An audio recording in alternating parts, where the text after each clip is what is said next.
बड़ी खबर इस वक्त क्वेटा में पाकिस्तानी सेना की पोस्ट पर बीएलए का हमला। बलूचिस्तान में पाकिस्तानी सेना पर हमला हुआ है। क्वेटा में पाकिस्तानी सेना की पोस्ट पर बीएलए का हमला हुआ है। बलूचिस्तान लिबरेशन आर्मी ने क्वेटा में पाकिस्तानी सेना पर हमला कर दिया है। ये बड़ी खबर है। एक तरफ भारत से मोर्चा ले रहा है पाकिस्तान, दूसरी तरफ बीएलए भी क्वेटा में पाकिस्तानी सेना को टारगेट कर रहा है। तो बलूचिस्तान में पाकिस्तानी सेना पर हमला हुआ है। तो बलूचिस्तान लिबरेशन आर्मी ने अटैक किया है पाकिस्तानी सेना पर। यह बड़ी खबर है। बलूचिस्तान से क्वेटा में हुआ है ये हमला पाकिस्तानी सेना पर। बलूचिस्तान लिबरेशन आर्मी दरअसल यहां भी पाकिस्तान के लिए बड़ी चुनौती हमेशा बीएलए बनता रहा है। पहले भी पाकिस्तानी सेना के जवानों को, ट्रुपों को बीएलए निशाना बनाता रहा है और अब पाकिस्तानी सेना की पोस्ट पर बीएलए ने हमला किया है।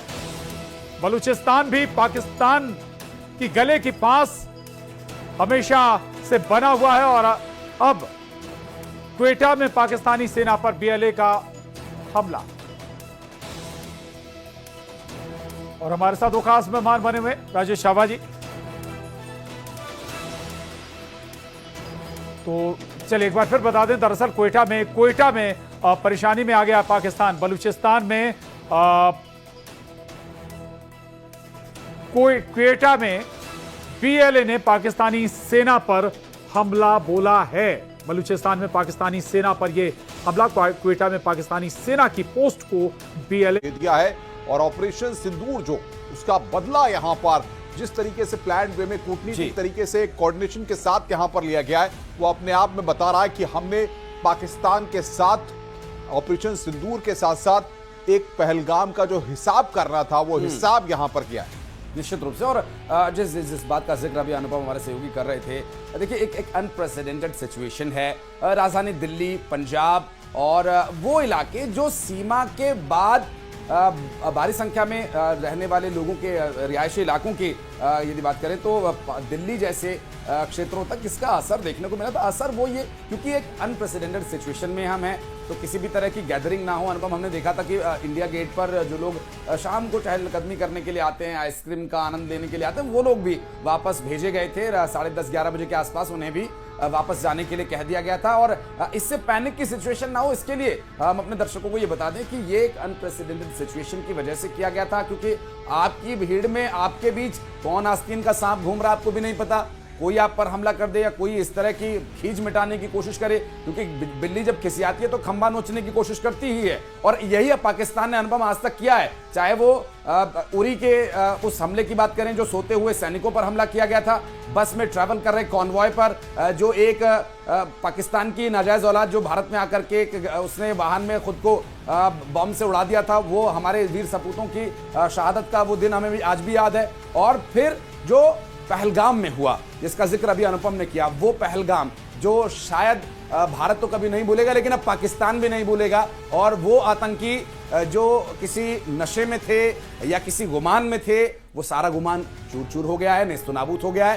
पाकिस्तान में आतंकी ठिकानों पर भारत के सिर्फ एक नॉक हुआ है। एक नॉक अनुपम वो भारत की तरफ से किया गया था। अभी हमला नहीं किया गया। पाकिस्तानी अगर कोई इस बारे में अगर सुन रहा है तो वो उसके लिए ये मैसेज है कि ये सिर्फ एक नॉक भर था, एक दस्तक थी। वो दस्तक आपके लिए इतनी खतरनाक है तो सोचो कि अगर शेर ने हमला कर दिया, शेर के एक पंजे का वार भी आप नहीं झेल पाएंगे। इतनी भी औकात अब आपकी नहीं रह गई है। क्योंकि जो अनुपम अब तक के जो सारे हथियार थे, जो सूत्रों के हवाले से खबर आई थी, वो ये बताया गया था कि इन्होंने रोटी दाल चलाने के लिए यूक्रेन को वो सारे हथियार बेच दिए थे। और जो बचे कुछ चाइना से उधार में मिले हुए थे, आवास जैसे हथियार थे, उन्होंने भारत को डराने की कोशिश में खत्म कर दिए। भारत ने मजाक मजाक में उसे खत्म कर दिया।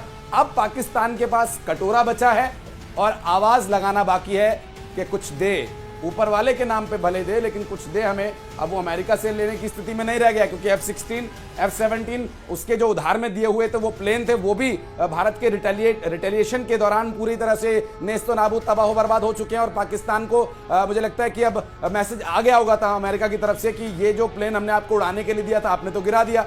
चाइना का जो अवाक्स था वो पूरी तरह से तबाह बर्बाद हो चुका है। चाइनीज ड्रोन जो चले तो रात तक, चले तो चांद तक नहीं तो रात तक वाली सिचुएशन, जितने भी ड्रोन्स थे वो कहीं जम्मू में गिरे, कहीं शहबाज शरीफ के घर के पास गिरे, तो वो भी खत्म हो गए लगभग। और रात गुजरते गुजरते अनुपम लगता है कि पाकिस्तान के गोला बारूद पूरी तरह से खत्म हो जाएंगे। देखिए, सबसे बड़ी बात यहां पर यह कि पाकिस्तान को जिस तरीके की चोट पहुंचाई है भारत ने, क्योंकि पाकिस्तान लगातार, आप देखिए कि शहबाज शरीफ ने जिस तरीके से कल प्रेस कॉन्फ्रेंस की थी रात को, और जिस तरीके से ऑपरेशन सिंदूर के बाद तमाम चीजें यहां पर देखने को मिली थी, पाकिस्तान लगातार गीदड़ भभकी दे रहा था। और सबसे बड़ी बात ये, चाहे वहां के रक्षा मंत्री को देखिए, चाहे प्रधानमंत्री को देखिए, चाहे सेना के जो और ऑफिशियल्स हैं उनके स्टेटमेंट्स को देखिए, तो एक बात जरूर निकल करके सामने आती है कि जिस तरीके से विरोधाभासी बयान थे और भारत को गिरड़ भपकी देकर के बताने की कोशिश कर रहे थे कि वो हर तरह की परिस्थितियों से निपटने के लिए तैयार हैं, लेकिन अब तो पाकिस्तान इन सब हालातों में पूरी तरह से घुटने टेक चुका है। और आप देख रहे हैं कि किस तरीके से आज, जिस तरीके से पाकिस्तान ने तमाम भारत के अलग अलग एरियाज को टारगेट करके, चाहे जम्मू एयरपोर्ट हो, चाहे बाकी अलग अलग जगह हो, वहां टारगेट करके जिस तरीके से कोशिश की, उसका असर यह हुआ कि भारत ने सारी मिसाइलों को यहां पर पूरी तरीके से परास्त कर दिया, जो अपने आप में इस बात को बताता है कि आखिर भारत ने किस तरीके से प्लान वे में कूटनीतिक तौर पर जो रणनीति तैयार की थी देश में, जिस तरीके से इस पूरे ऑपरेशन को लेकर के जो प्लानिंग थी, वो प्लानिंग कहीं ना कहीं पाकिस्तान पर बहुत भारी पड़ी है। चाहे आप देखिए कि राजस्थान के कुछ इलाकों में। और इस बीच एक बड़ी खबर